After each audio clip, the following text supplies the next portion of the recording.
doomsday, which is 40% of all the specs that I Hold know. on a second. I think you got to start again because it took like a few seconds to get recording. Oh, well, it says that it's recording, so this is the best intro ever, so we're just going to roll with Beautiful. it. Take 2. Hello, everybody. It's Bear with BearIndependent.com, the Oso Independiente. I'm here with Brad from Big Family Homestead, and I have seen several of your videos, and probably in the last couple of months become more and more active as far as consuming your content, and I really like what you guys are about. The people who have been following our channel know that about a year ago, we started homesteading in earnest, and we were suburban homesteading, and that was cool, but it was on 1/3 of an acre. And now we've got 20 acres, and we're having to relearn all of the lessons. And part of that is why I ran into y'all, and I was hoping that you could share some of the lessons that you've learned and like your biggest takeaways, not on a 16-hour long video, but if you could give us some pointers for people who haven't done this before, let me know what you think. And then also, if you'd give everybody just a little bit of backstory about who you are, what your family does, and all of that. All right, Bear. Well, first of all, yes, we'll break this into chunks. But before we even get going, I want to say thank you for having me on. It's really an honor. I am all about what you guys are doing, and I want to adopt more of our crowd into the preparedness mentality. And so for what you guys are doing, thank you, and thank you for letting me come on. All right. Happy to have you, brother. Thank Who the you. heck is this? Who the heck is this pasty, chubby white guy, and why is he talking to me right now? That's what you really want to know. So I'll tell you. Here's the deal. I grew up in a musical background, got a record deal right out of high school, toured with a Christian rock band, several hits on the radio, tour buses, flying, and blah, blah, blah, blah, blah, and all that kind of stuff. Ended up owning a recording studio and video production facility. Worked with everybody you can imagine, from Rudy Giuliani to literally Margaret Thatcher, President Bush, all these people doing interviews and comedians and Peyton Manning and blah, blah, blah, blah, blah. All this big, huge stuff. Ended up being in a praise and worship setting for several years. And then all of a sudden, about 6-7 years-ish ago, God kind of whispered in my ear and said, hey, if you couldn't get to the store for the next 3 days, what would you do about feeding your kids? And I went, huh? I never thought of that. And it was, honestly, it was like a switch went off in my head. And for whatever reason, instead of going to a garden or chickens, the logical gateways, my brain went, we got to keep bees. We got to get some bees up in here. And I go tell my wife, it's like, honey, I've been thinking about keeping bees. And she went, what? Who the heck are you? And it's like, you're not keeping bees. Well, anyway, I went and took a class and I started keeping bees, and she got a little more comfortable with that. And then it was her who was like, I wonder what it would be like to keep chickens. And there's a whole story in that, but I won't go into that. But we were living in a I was working at a church in a very, very wealthy portion of Cincinnati. Like, all the people that went to our church were Procter & Gamble executives, including their main guy. So we're living in their church parsonage, and my wife's like, shouldn't we put chickens back here? And so there's a whole story back that. We ended up with the chickens, but then it was just a strange thing, because God just kind of flicked the switch, and it was like, holy smokes, if I can't get to the store, I cannot feed my kids. And that, in a matter of moments, we went from 0 to we're preppers. Where's a GFS? I need to get to a GFS right now, because we're buying wheat berries, and we're buying beans, and we're buying rice. And then so we started filling the buckets, man. We were filling the buckets, Mylar bags, the whole 9 yards, watching as much YouTube as we can consume, trying our best to weed through all the baloney, because there's a lot of baloney out there. And then finding people that you can trust and opinions that you can, go, okay, I like Pastor Joe Fox, for example. Pastor Joe Fox, the one thing that made me go, I need to pay attention to this guy, is not only was he a godly dude, but he was not an alarmist when all of this stuff happened with all these different things with the Russians, oh, we're going to war with the Russians. He's like, look, calm down, people. Here's why that's not going to happen. And then he kept being right and right and right. And all of the alarmists out there were going, oh my God, we're going to be at war and things are going to burn and people are going to die and we're going to be sacrificing cats before you know it. And then it just didn't happen. But nobody would shut up on that crazy side. They kept making crazy videos. Right. And Pastor Joe was like, look, here's how you got to really do this. Here's how you be really prepared. And so we paid attention. And one thing led to the next. And all of a sudden we woke up and was like, okay, I got my bullets, I got my beans, I got my Bible, I got my stuff, and I got my things. And now I need to learn how to use them. So we started learning how to use them. And then once that got to be there, then it was like, holy smokes. If I can't go buy these bullets and beans and widgets and gadgets and gadgets, I need to learn how to make them. Right. Thus enter the homesteading world. And we even kind of call ourselves prepsteaders, because I think it's extremely important to make sure that you're stocked up with all those items and know how to use them and the skills involved. However, when the rice is gone, what are you going to eat? Do you know how to have a milk cow? Think about all the things that milk is involved. I bet you like butter. Look at you, man. You're like beefy, like bam. You want butter? Well, then you're going to have a cow. Then, so how do you go there? Well, you start with a goat so that you can learn how to do it with a goat. And then you get bigger. And so that's where we're at. Now we're on 30 acres in Wisconsin, and we're dealing with the bigger issues like tractors and balers and learning how to get through this grand solar minimum winter without having to sell our animals or kill them off and eat them, because we're ready to head for a serious time. I agree completely. And, one of the things that you mentioned, but I think it's important that we point out, because I tell this to my people constantly, you have to at some point shift your focus from consumption to production. And that's where the homestead for us comes in, is at some point, if I can't consume my way out of the problem, if I can't go sweat my Amex and buy another 1,000 pounds of wheat, I have to be able to make the things, not just buy the things, not just consume the things, but I have to be able to make the things as well. And that's why I encourage so many people to come to homesteading as a key component of preparedness, because your food storage, all of your stockpile, that's your cushion. That's your cushion. But, like you mentioned Pastor Joe, as he says, the first time you zip that Mylar bag open and start eating your beans and rice, you're losing. Because we should be able to support ourselves going forward just based upon our own production. And so that's why I wanted to have a conversation with you, because you guys have been doing this longer than we have. And I was successful in upstate New York. I was successful in Texas, but I'm finding that neither of those places is Oklahoma. And we're having to relearn all the lessons here. So. Well, you asked about stuff that has been challenges. I want to start with something that you didn't ask, because I think it will help understanding moving forward. And that is this: when you go into homesteading, don't act like you know it all.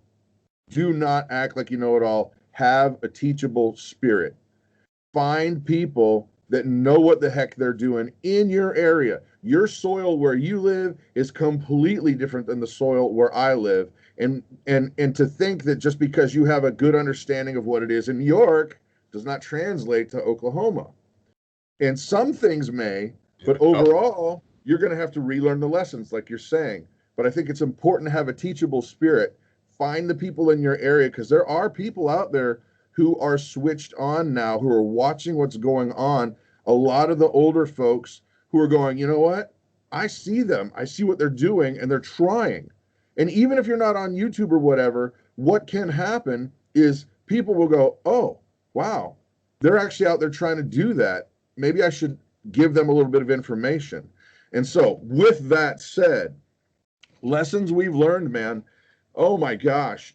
The big one is don't act like you know what you're doing if you really, really don't. If you really, really don't be arrogant. take instruction, because you're going to fail. And I think the biggest thing, okay, because you have to compartmentalize these things, because animals are a completely different success and failure than your garden, and it's different than your hay, and it's different than your canning. When it comes to, say, like the garden, plant what you eat. Don't be goofy and go, I bought a seed bank, and now therefore I will survive the apocalypse because I have my seed bank.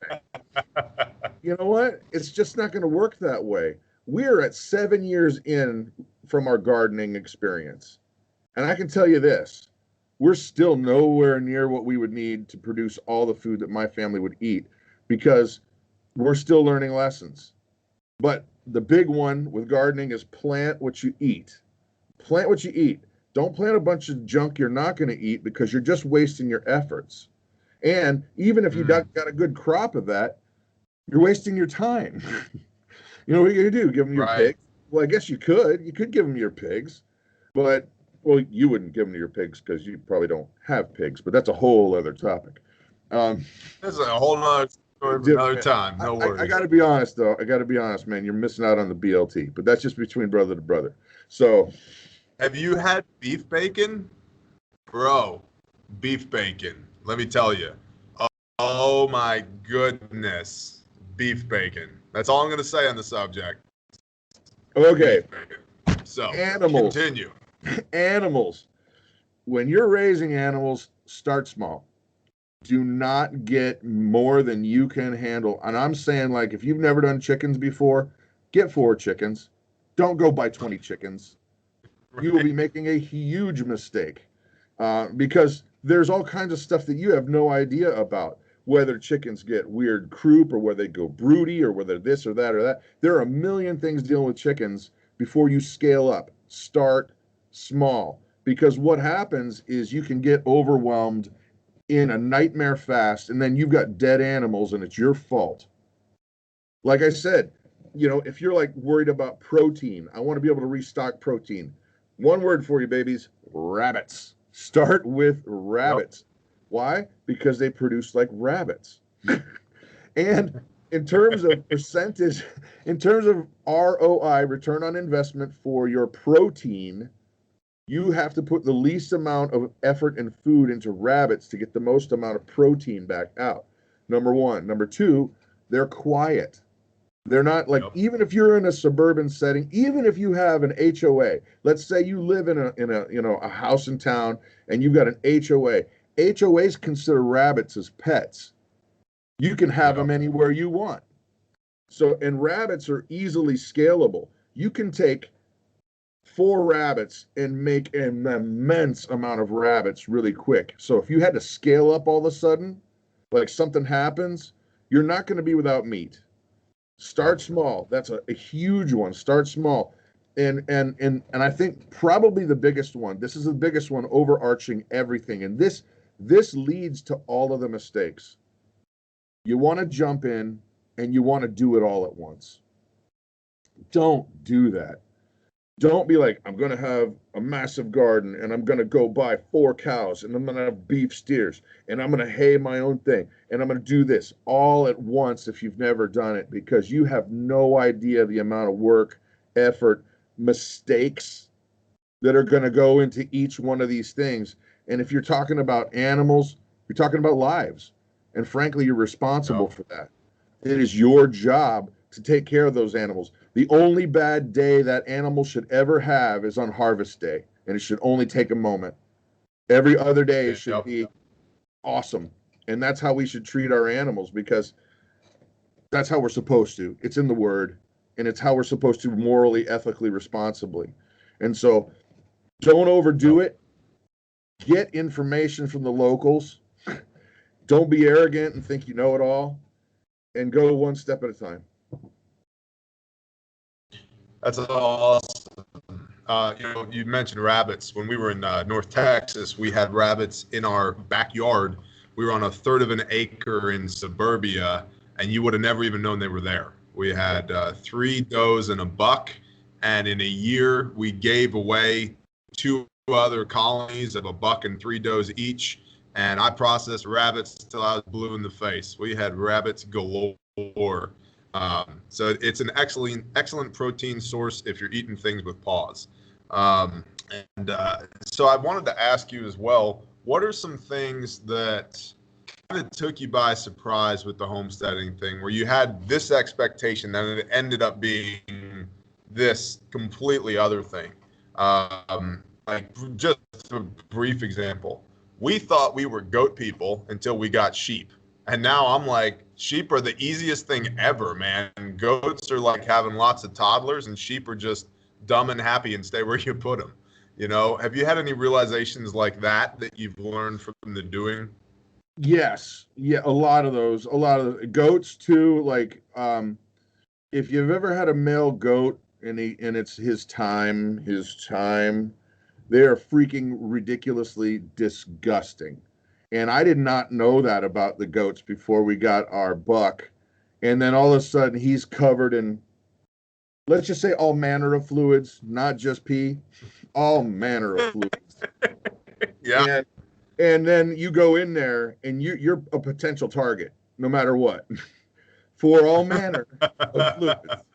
That was one I did not expect, and that is one why we do not have goats anymore. I mean, I'm not going to have my little girls going in there going, "What's that?" Oh, like, and no, not going to happen.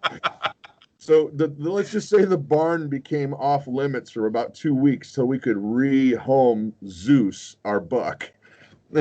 And another thing that I didn't realize, because my wife was making goat cheese, right? They were milking the goats, and she was making goat cheese. And I couldn't stomach it because it tasted like Zeus smelled. Yeah. That was one that was like, okay, crap. We just spent all this money, all this time, all this effort. I built this milking stand. We did all of this stuff, spent probably a couple $1,000s when you figure it all out. And we're going, well, this stinks. I don't even want to have goats. And so that was a big whoopsie. Like, maybe I should have thought that one out better. One that's positive, though, is the outpouring of local help. When you live in a small community, do not kid yourself. People are watching. They are watching what you do. They're watching what you buy. They want to see if you're an outsider or if you're going to fit into the community. And every once in a while, you'll meet people that are going to be able to just go, well, I can invest in you. For example, when we moved here, we're in a lease purchase situation, and the owners had not been here for a while, and so the grass was like way high, looked like a jungle. And we had been here day one, and we're unloading our stuff, and I'm going, yeah, I'll deal with that, when we get our junk off the trailer. Right. Well, we're just loading stuff in, and I hear a lawnmower fire up. And I'm like, what the heck is this? And there's some guy mowing our grass. And it turns out that it's our next door neighbor, the Don. And yes, he is the Don because he is always solid and he's always got a deal running. But it's like that. I did not expect people to actually invest in us. And they have overwhelmingly. And I'll tell you why. Because when they see that you want to be a part of the community, then that changes, folks. You're not the outsider. You're not just the guy who's here occupying, trying to take from my people. When you're investing in them, and I help him out, and he helps me out, it was shocking to me. And I guess I'm grateful, but I'm sad that it was a shock, because it's so sad anymore that people just don't care. They just don't care. But when you're in a small community, we're forced to give a crap about each other because you know what? Tomorrow, I may need to pull Don out of the tractor's, his tractor gets stuck, and I need to go get mine and drag him out. And that's fine. Right. I love that. Yeah, you said the word community a few times, and I think that's something that a lot of people take for granted these days. The system has, in a lot of ways, replaced community these days. And when you get back to the land, when you come into union with a piece of land, and that's how I try and view it, is like, this is a relationship between me and the land, and it requires stewardship from me to help the land be everything that it can be, and to serve me and feed my family and all of that. Now, the land is brilliantly designed by our creator. It more or less knows what it needs to do. Animals more or less know what they need to do. But, you know, anyway, that's a tangent. But what I'm saying is most people, especially in suburbia, don't even know who their neighbors are. They might know that that guy drives a red pickup truck and he leaves for work every morning at 8 a.m., but they don't know anything else about him. And so we've been pleasantly surprised as well. You know, the more rural we've got and the closer to the land we've got, the closer to our neighbors we've gotten as well. And so I would just encourage everybody out there within the sound of my voice, even right now where you're at, go meet your neighbors. Go shake hands with Bob and Susie. Go learn about them. And, you know, I get a lot of people, too, who say, you know, Bear, I'm desperately praying for land. So were we. We were desperately praying for 3 years. We were also desperately saving for 3 years. And during that 3 years, we took a third of an acre backyard and took it from grass to raised beds, rabbits, chickens, row crops, berries and fruit trees and compost, and started doing what we could where we were at to learn and to prove to the Father that we deserved more than we had, that we could be stewards of more than we had. So what are your thoughts on that? Dude, you're preaching to the choir here, because when we were in Cincinnati, we were on 1 acre, and what we had was very similar to what you had. We had 20 fruit trees, a whole orchard. We had 20 chickens. We had, I think, 18 rabbits. We had milk goats. We had a mini milk cow, a Dexter. They only get about 4 feet high. And I had bees. We had bees, and we still had a big old garden. And you know what? We were running solar power. I was also doing rain catchment. I had a 1,000-gallon rain catchment system filtered coming off my house. And this is on 1 acre of land. So folks out there that are saying, what can I do? Trust me when I say there's always something you can do. There's always something you can do. I don't care if you live in an apartment and you got just a little bit of sunny area for a window. There are vertical garden systems that you can build for bucks. Not a lot, you know, and then you can at least start where you're at. I love that you're saying start where you're at, because you're preaching to the choir, man. It's the idea is get going, and I don't want to sound too rude to the viewers, but get up off your butt. Most of us are just freaking lazy. And that's the truth. Most of us are just like, yeah, you know, I'd rather go buy it from a store or whatever. Well, great. What happens when that runs out? Yep. Hey, you're not going to offend my viewers with that kind of talk, because we're all about that here. Dude, like, I can offend your viewers. Well, they're like used that, to me. Yeah, at this point, Brad rips open his shirt and it's a Hillary Clinton thing. Yeah. Yeah. Not gonna happen. Gotcha, Bear. Yeah, they're used to me yelling at them, you know, and it excuses their weakness, right? So true. Yeah, you just gotta just do the things is what I tell them, and I mean it, and I try and live that here and show the process of us doing the things, and be genuine about it. This is not all sunshine and rainbows, man. You know, my wife did an awesome video about on her channel about homestead loss, and she had a day where we lost a goat to predation, and a chicken died, and I forget what else it was, and she just had enough, and she was like breaking down in tears, like, you know, there's days like this. There's days that just really suck, and you got to take it, you know, just keep rolling, and tomorrow's a new day, and it's going to be okay. But that doesn't mean you roll over and give up, you know. So the last thing I'd ask you is, do you have any words of wisdom for our people? And we've touched all over this before, but, you know, just here in this video, I get so many people who are like, man, Bear, I want a homestead, but in a big but it is, you know what I mean?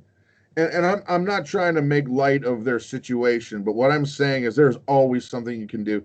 And I would even challenge you to say this: start with prayer, get on your knees, get in the Word, start learning what the Father's mission is for you. And here it is. I'm getting goosebumps because it's coming, man. Here's the deal. The reality is this, Bear. Every single person watching this, you were created in the image of God. He made you unique. He made you specific to the universe. There's no one else who will ever have the exact traits and abilities and who you are. You are created one of a kind. And God has a plan, a mission that you are specifically supposed to do. The problem is a lot of us ignore it, or we just say, I can't do it, or it's too big. I'm here to tell you that there's nothing too big for the God of the universe. And all we have to do is say, okay, here's my gifts and talents. Use me how you want me to be used. And then you will be amazed at the things that will happen. I promise you, and this is a promise, when you draw near to the Father, you will never be happier. You will never be more satisfied.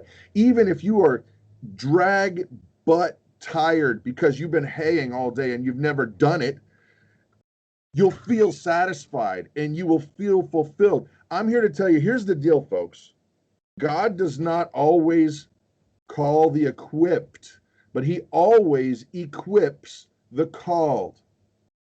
So you may be sitting there going, what can I do, Brad? I just work in this office and I don't make enough money and blah, blah, blah, blah, blah. Start with something. Start with prayer. Start on your knees. Start in the word. And then you know what?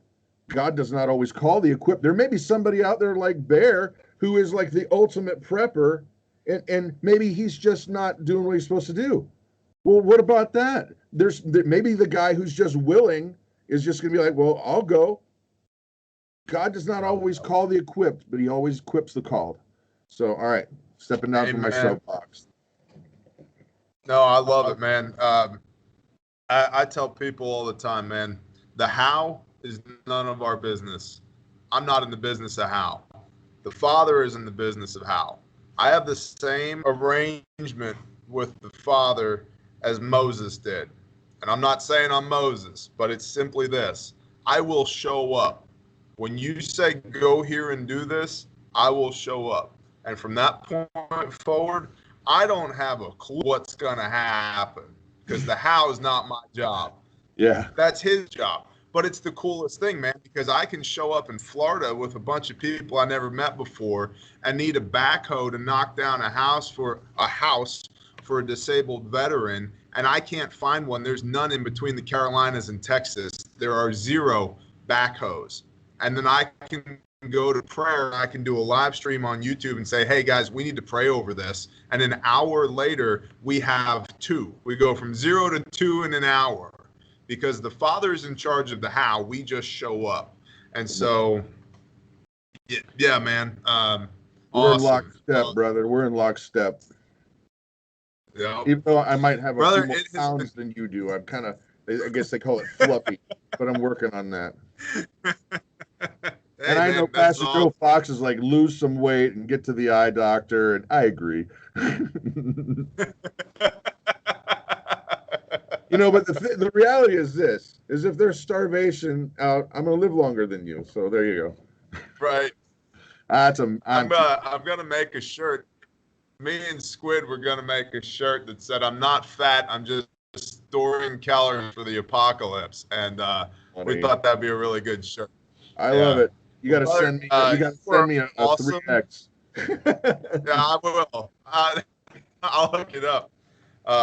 Thank you so much for your time, brother. Thank you for spending time with us here at Bear Independent. Everybody who is not currently subscribed to the Big Family Homestead on YouTube, if you're into homesteading, if you're into faith with a touch of preparedness and Brad and Krista and your kids and the whole everything you have going on, please go check them out on YouTube at the Big Family Homestead. Tell them that Bear sent you. And is there any other touch points you'd like to tell the people about?